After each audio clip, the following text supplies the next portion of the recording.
அவருக்கு தெரிஞ்சதெல்லாம் ஒன்னே ஒண்ணுதான்.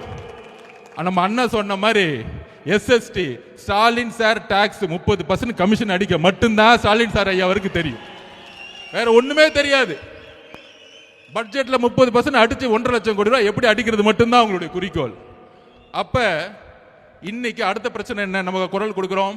சட்டம் ஒழுங்குடைய பிரச்சனை. சட்டம் ஒழுங்கோட பிரச்சனை என்ன? இன்னைக்கு நம்ம வரும்போது நம்ம அண்ணன் கிட்ட இருந்து அறிக்கை ஒன்று வந்திருக்கும். இந்த ஒரு வாரத்தில், அதாவது டெல்லியில் ஒரே ஒரு பெண் நம்மளுடைய சகோதரி நிர்பயா அவர்களை கற்பழிக்கப்படும் பொழுது ஒட்டுமொத்த டெல்லியும் தூக்கி எறிஞ்சிச்சு. அன்னைக்கு ஒரு முதலமைச்சர் இருந்தாங்க, உமன் முதலமைச்சர் தான். அப்போ கெஜ்ரிவால்னு ஒருத்தர் வந்து நாமினேஷன் பண்ணும் பொழுது இதுக்காக பயங்கரமாக குரல் கொடுத்தார்.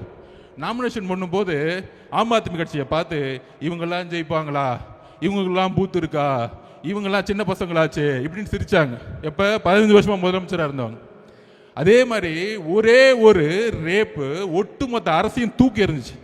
இன்னைக்கு ஒரு ரேப்பா நடக்குது. 2 வயசு குழந்தைய யாராச்சும் பாலியல் பலாத்காரம் பண்ணணும் ஒரு சிந்தனை வருமா? எவ்வளோ பெரிய மனசு வழியில நம்ம இருக்கிறோம், என்ன சமூகத்தை உருவாக்கிட்டு இருக்கோம். அது செஞ்சது திமுக காரன்னு சொல்லி உக்காந்துட்டு இருக்காங்க. அக்கா கனிமொழி அக்கா இன்னும் வீட்டை விட்டு வெளியே வரல அது பிரச்சனை கேட்கறதுக்கு.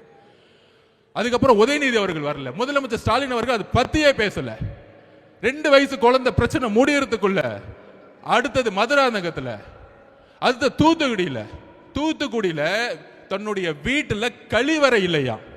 இதுதான் தமிழ்நாடு முன்னேறிய மாநிலமா? இதுதான் திராவிட 2.0வா? ஒரு கழிவறை இல்லாத ஒரு கிராமத்தை உருவாக்கிய ஒரு முட்டாள் முதலமைச்சர்.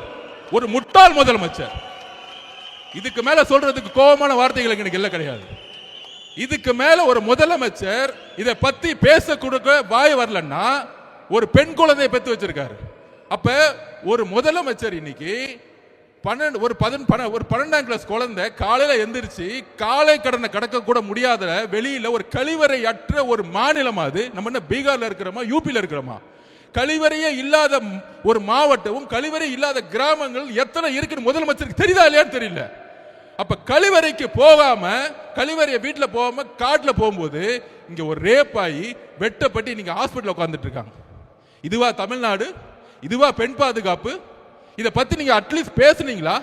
வருத்தம் தெரிவிச்சீங்களா? இல்ல அட்லீஸ்ட் உங்களுடைய அமைச்சர் அவங்க வீட்டுக்கு அனுப்பிச்சீங்களா? ஒண்ணுமே கிடையாது. எல்லா செய்தி நிறுவனம் வாங்கப்பட்டிருச்சு. அதை பத்தி பேசவே கூடாது, விவாதம் பண்ணக்கூடாது. ஒரு ரேப்பாச்சு டெல்லியில ஒட்டுமொத்த இந்தியாவும் கொத்துச்சு. ஆனா தமிழ்நாட்டில் இருக்கவங்க இதை பத்தி பேசவே மாட்டாங்களே. என்ன பண்ணிட்டு இருக்காங்க? கூட்டணி மதிமுகவுடன் 3 கூட்டணி சைன் ஆயிடுச்சு. இதுதான் முதலமைச்சர் அன்னைக்கு ரேப் நடந்து அங்க வந்து வெட்டப்பட்டு இருக்காங்க, இங்க கூட்டணி பேசிட்டு இருக்காங்க. நீங்க அரசியல் தேர்தலை பேசுங்க, நாங்கள் மக்கள் பிரச்சனையை பேசி பேசி பேசி பேசி மக்களோட போயிட்டு இருக்கோம்.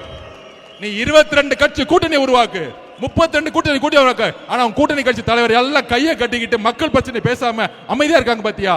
அங்கேயே அந்த எல்லா கட்சி தோழர்களும் தோத்துட்டாங்க.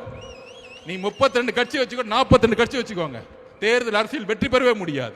மக்கள் பிரச்சனைகளை பேசாத தலைவர்கள் மக்களால் தூக்கி எறிந்த வரலாறு தான் தமிழ்நாடு.